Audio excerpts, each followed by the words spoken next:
अंधेरा एक ऐसी चीज जिससे हर इंसान ही डरता है।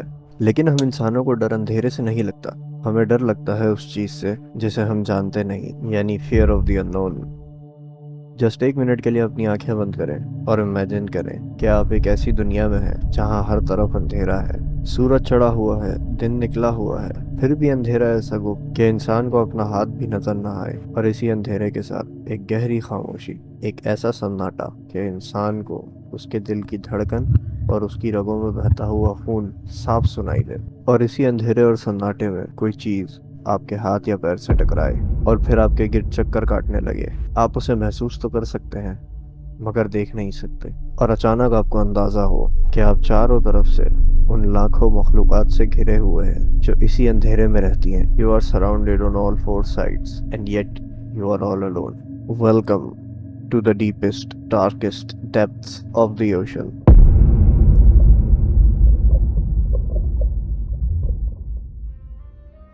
पिछली वीडियो में हम आसमान की गहराइयों में गए थे, ये जानने के लिए कि वो एलिमेंट जो हमारी इस दुनिया को सोलर और कॉस्मिक रेडिएशन से बचाता है वो असल में पैदा कैसे होता है, और अल्लाह ने इसका कैसा निज़ाम रखा है कि वो इंटरस्टेलर स्पेस में पैदा होता है और किस तरीके से प्लानिटरी सिस्टम तक पहुंचता है। आसमान की गहराइयों से छलांग लगाते हैं समंदर की गहराइयों में, जहाँ पे एक अलग ही दुनिया आबाद है। ये यूनिवर्स कितना बड़ा है और इसके बारे में हम कितना कम जानते हैं, इसका अंदाजा आप सिर्फ इसी बात से लगा लीजिए कि हमारा अपना प्लेनेट जिस पे हम रहते हैं यानी प्लेनेट अर्थ, हम इसके बारे में भी ज्यादा कुछ नहीं जानते क्योंकि हमारी दुनिया का 70% से ज्यादा हिस्सा तो समंदर से ढका हुआ है। ऐसा नहीं कि हम समंदरों के बारे में कुछ भी नहीं जानते, आज के दौर में हमें समंदरों के बारे में बहुत कुछ पता है। एक मिथ हमारे यहाँ मशहूर है कि हम समंदरों के बारे में या डीप सी के बारे में सिर्फ 5% ही जानते हैं, लेकिन जितने भी ओशनोलॉजिस्ट हैं वो इस चीज़ को डिनाई करते हैं कि ये फैक्ट बहुत पुराना हो चुका है कि हम समंदर के बारे में सिर्फ 5% जानते हैं। अब ऐसा नहीं है। पिछले डेकेड में डीप सी एक्सप्लोरेशंस में जो एडवांसमेंट्स हुई हैं, हम उसके बाद डीप सी के बारे में भी बहुत कुछ जानते हैं, लेकिन स्टिल हमारे पास जो इन्फॉर्मेशन है वो बहुत कम है क्योंकि इन गहराइयों को एक्सप्लोर करना हर लिहाज से बहुत मुश्किल है। जस्ट फॉर अ कंपैरिजन, हम इस प्लेनेट के सिर्फ 30% हिस्से पे आबाद है और उस 30% में भी बहुत सारा एरिया ऐसा है जो खाली है या जंगलों से ढका हुआ है, जहाँ इंसानी आबादियाँ नहीं है। और आज भी जो बहुत रिमोट एरियाज हैं वहाँ पे नई नई डिस्कवरीज हो रही हैं जो आज से पहले इंसानियत को नहीं पता थी। ऐसी स्पीशीज निकल के आ रही हैं जो स्पीशीज या तो हम समझते थे कि एक्सटिंक्ट हो चुकी हैं, खत्म हो चुकी हैं, या जिनके बारे में हमें पता ही नहीं था कि ये भी एग्जिस्ट करती हैं। तो वो 30% हिस्सा जहाँ इंसान आसानी से पहुंच सकता है कम से कम आज की टेक्नोलॉजी के साथ, अगर वहाँ पे हम आज तक नई नई चीजें डिस्कवर कर रहे हैं तो इस दुनिया का वो हिस्सा जहाँ पे इंसान पिछले 10 साल से पहले पहुंच ही नहीं सकता था, वहाँ कौन कौन से राज छुपे होंगे। जब हम समंदर को देखते हैं तो ये कुछ ऐसा नज़र आता है। इसके किनारों पे खड़े होकर इसकी लहरें एंजॉय करना, ये इसके अंदर डुबकियाँ लगाना, स्विमिंग करना, या फिर किसी क्रूज शिप पे जाके अपनी फैमिली के साथ एंजॉय करना। जब हम ये सब कर रहे होते हैं तो हमारे दिमाग में ये ख्याल भी नहीं आता कि इसी समंदर के नीचे, इसी पानी के नीचे एक पूरी दुनिया आबाद है जिस दुनिया के बारे में हम बहुत कम जानते हैं। लेकिन इस दुनिया में जो स्पीशीज़ रहती हैं बहुत ही एक्स्ट्रॉर्डनरी है कि हम उन्हें ज़मीन पर रहने वाली किसी भी चीज़ से कंपेयर नहीं कर सकते। हम हर स्पीशीज़ के बारे में तो बात नहीं कर सकते, लेकिन एक ऐसी स्पीशीज़ जिसको सभी जानते हैं, मैं उससे आपको एग्जांपल देता हूँ। जेलीफिश के बारे में तो सबने ही सुना होगा या सबने जेलीफिश कहीं ना कहीं देखी होगी तस्वीरों में या टीवी डॉक्यूमेंट्रीज में या इंटरनेट पे। ये कोई आम सी स्पीशीज़ नहीं है, इसके अंदर बहुत सारी एक्स्ट्रॉर्डनरी क्वालिटीज़ मौजूद है। इनका जो नर्वस सिस्टम है, जो नर्व सिस्टम है, वो डिसेंट्रलाइज होता है। हम इंसानों की तरह इनका एक सेंट्रलाइज नर्वस सिस्टम मौजूद नहीं है। जेलीफिश ऑलरेडी एक एक्स्ट्रॉर्डनरी क्रीचर है, लेकिन इसकी कुछ स्पीशीज़ जो है उनके पास कुछ ऐसी एबिलिटीज़ हैं जो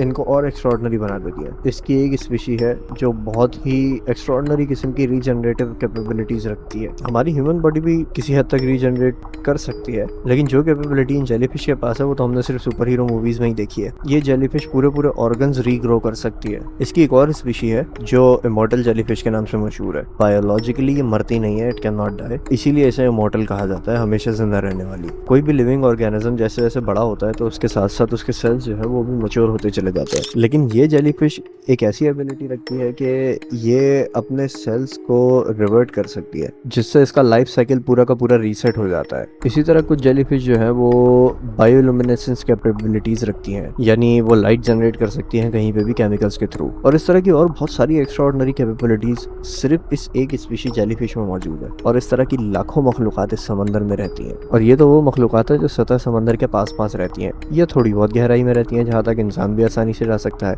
लेकिन इसी समंदर की गहराइयों में ऐसी मखलूकात रहती हैं जो अंधेरे में पैदा होती हैं। उनकी जिंदगी भी अंधेरे में गुजरती है और वो उसी अंधेरे में मर जाती है और किसी को पता भी नहीं चलता कि वो इस दुनिया में, इस समंदर में एग्जिस्ट करती हैं।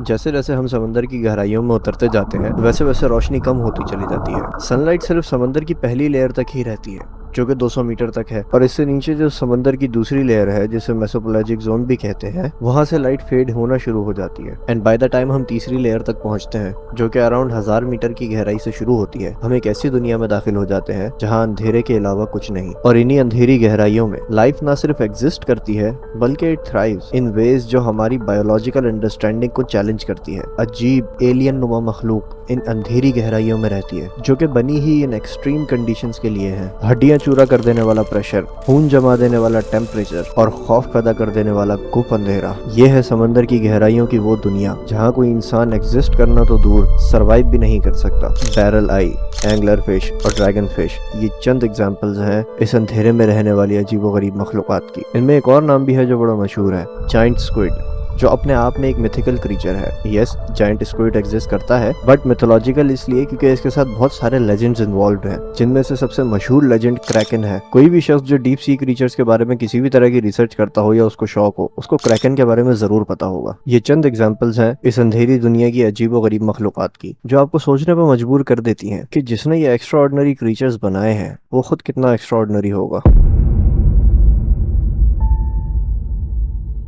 मॉडर्न साइंस से सदियों पहले कुरान ने इस अंधेरे का जिक्र मेटाफोरिकली किया, लेकिन ये मेटाफोर भी सिर्फ वही बयान कर सकता था जिसको इन अंधेरों के बारे में पहले से पता हो। और कुरान की जिस आयत में इस अंधेरे का जिक्र हुआ है, उस आयत में सिर्फ ये अंधेरा ही एक रेवलेशन नहीं, उसके साथ साथ एक और रेवलेशन भी छुपी है जो कि सदियों के बाद जाके मॉडर्न साइंस ने डिस्कवर की। कुरान की 24वीं सूरत सूरह नूर की 40वीं आयत में लिखा है, और like डार्कनेसेस in a deep sea covered by waves upon waves, above which are clouds, layer upon layer of darknesses. If one holds his hand out, he can hardly see it. And he to whom Allah has not granted light, for him there is no light. Modern oceanography Quran की इस vivid description से बिल्कुल 100% match करती है। Modern ओशियानोग्राफी हमें बताती है कि समुद्र की गहराइयों में अंधेरा है, और सिर्फ यहाँ तक नहीं, जैसे कि कुरान में स्टेट हुआ है, बिल्कुल एग्जैक्टली वही बताती है। समंदर की गहराइयों में अंधेरे की लेयर्स हैं और हर लेयर पिछली लेयर से ज्यादा गहरी होती चली जाती है, और इन गहराइयों में अंधेरा इतना बढ़ जाता है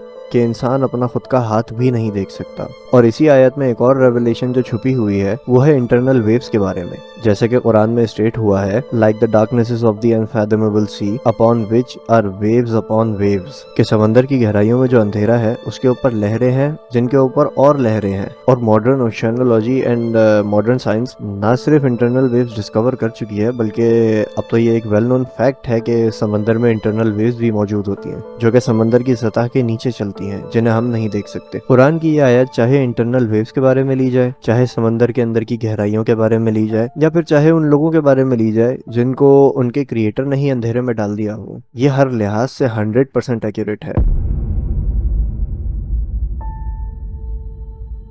हम इंसानों की जो ये डीप सी की जर्नी है वो पॉसिबल बनाई मॉडर्न टेक्नोलॉजी ने। रिमोट कंट्रोल्ड व्हीकल्स और सबमरीन्स जो कि इक्विप्ड होती हैं बहुत ही पावरफुल लाइट्स और कैमरास के साथ, वही इस काबिल हैं कि इन गहराइयों में जा सके और इस अंधेरे में छुपी हुई दुनिया को एक्सप्लोर कर सके। और हमें जो इन गहराइयों में मिल रहा है वो ना सिर्फ हैरान कुन है बल्कि आपको आजी में भी डाल देगा और आपको ये सोचने पर मजबूर कर देगा कि जिसने भी ये जहान बनाया है उसने समंदर की इन अंधेरी गहराइयों में भी ना सिर्फ जिंदगी रखी है बल्कि उसके फलने फूलने के सारे इंतजाम करके रखे हैं। इन्हीं गहराइयों में हमें मिलती है हाइड्रोथर्मल वेंट्स जो कि समंदर की सतह से मीलों नीचे है, और एक पूरा का पूरा इकोसिस्टम जो कि फल फूल रहा है केमिकल एनर्जी पे in the absence of sunlight. In hydrothermal vents में ऐसे ऑर्गेनिजम्स रहते हैं जो अर्थ की जियोथर्मल हीट से एनर्जी ड्राइव करते हैं। इस प्रोसेस को कीमोसिंथेसिस भी कहते हैं, और ये वो डिस्कवरी है जिसने हमारी लाइफ की या जिंदगी की जो अंडरस्टैंडिंग है उसे टोटली रेवोल्यूशनाइज कर दिया। इसने हमें ये दिखाया कि जिंदगी ऐसे इन्वायरमेंट्स में भी फल फूल सकती है जिसे हम इनहैबिटेबल समझते थे,